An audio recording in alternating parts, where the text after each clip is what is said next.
ഇത് നിങ്ങളുടെ energy. Okay, please കെഡിമി mother universe, ഇത് നിങ്ങളുടെ എനർജിയാണ് എടുക്കുന്നത്. പ്ലീസ് കെഡിമി മദർ യൂണിവേഴ്സ്, ഇന്ന് എന്നെ കണ്ടുകൊണ്ടിരിക്കുന്ന, എന്നെ ലൈക്ക് ചെയ്ത് സബ്സ്ക്രൈബ് ചെയ്തിരിക്കുന്നതായിട്ടുള്ള എൻ്റെ വ്യൂസിൻ്റെ എനർജി എന്താണ്? ഓക്കെ, ഇത് നിങ്ങളുടെ എനർജി. പ്ലീസ് കെഡിമി മദർ യൂണിവേഴ്സ്, എൻ്റെ വ്യൂസ് ഇപ്പോൾ മനസ്സിൽ ഇഷ്ടപ്പെടുന്നതായിട്ടുള്ള വ്യക്തിയുടെ എനർജി എന്താണ്? എൻ്റെ വ്യൂസിനെ പ്രതി, വ്യൂസിൻ്റെ റിലേഷൻഷിപ്പിനെ പ്രതി. ഓക്കെ, പ്രപഞ്ചശക്തി എന്ത് ഗൈഡൻസ് ആണ് ഈ ഒരു റിലേഷനുമായി ബന്ധപ്പെട്ട് എൻ്റെ വ്യൂസിന് നൽകുന്നത്? റീയൂണിയൻ സാധ്യമാകുമോ? ഓക്കെ, ഇത്രയും കാർഡ്സാണ് എടുക്കുന്നത്.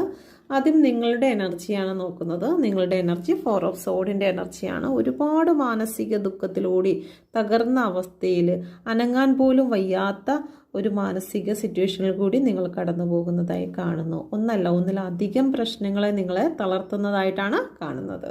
ഓക്കെ, നിങ്ങളുടെ പേഴ്സൻ്റെ എനർജി നിങ്ങളെ പ്രതി, നിങ്ങളുടെ റിലേഷൻഷിപ്പിനെ പ്രതിയാണ് ഈ എനർജി എടുത്തിരിക്കുന്നത്. ഏസ് ഓഫ് കോയിൻ ആണ്. നിങ്ങൾക്ക് മെസ്സേജ് നൽകണമെന്ന്, നിങ്ങളിലേക്ക് ഒരു കോണ്ടാക്റ്റ് വരണമെന്നും അവർ ചിന്തിക്കുന്നുണ്ട്. ഓക്കെ,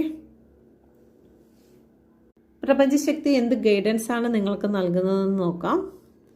ഇവിടെ ഹൈ പ്രീസ്റ്റസ് ആണ് വന്നിരിക്കുന്നത്. ദ ഹൈ പ്രീസ്റ്റസ് എന്ന് പറയുമ്പോഴത്തേക്ക് നിങ്ങളെ ചില വ്യക്തികൾ ചില കാര്യങ്ങൾ മറച്ചു വെക്കുന്നു. ഓക്കെ, മറച്ചു വെക്കുന്നതായിട്ട് കാണുന്നുണ്ട്. അതുപോലെ തന്നെ നിങ്ങൾ എന്ത് കാര്യമുണ്ടെങ്കിലും, ഒരു ചെറിയ തൊട്ടാവാടിയുടെ മുള്ളു കൊണ്ടിരുന്നാലും ശരി തന്നെ, നിങ്ങൾ അതെല്ലാം നിങ്ങളുടെ പേഴ്സണോട് നിങ്ങൾ ഷെയർ ചെയ്യുന്നുണ്ട്. അപ്പോൾ അങ്ങനെ ഷെയർ ചെയ്യുന്ന സാഹചര്യത്തിൽ അവർ നിങ്ങളെ പൂർണ്ണമായും പഠിച്ചു തീർക്കും. ഓക്കെ, പൂർണ്ണമായും പഠിച്ചു തീർത്ത ഒരു ബുക്കിനെ ആരും പിന്നീട് വീണ്ടും വായിക്കാൻ ശ്രമിക്കുകയില്ല, എന്തു തന്നെയാണെങ്കിലും.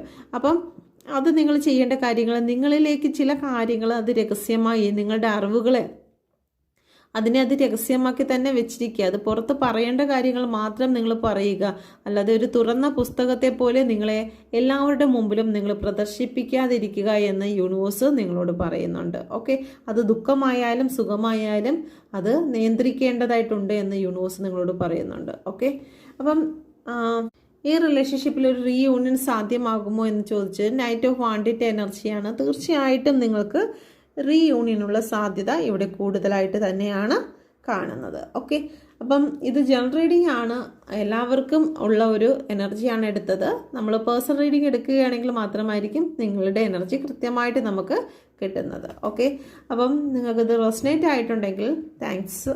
Okay, God bless you. നിങ്ങൾ പേഴ്സണൽ റീഡിംഗ് എടുക്കാൻ ആഗ്രഹിക്കുന്നുവെങ്കിലും ടാരോ കാർഡ് പഠിക്കാൻ ആഗ്രഹിക്കുന്നുവെങ്കിലും ഈ നമ്പറിൽ കോൺടാക്റ്റ് ചെയ്യുക.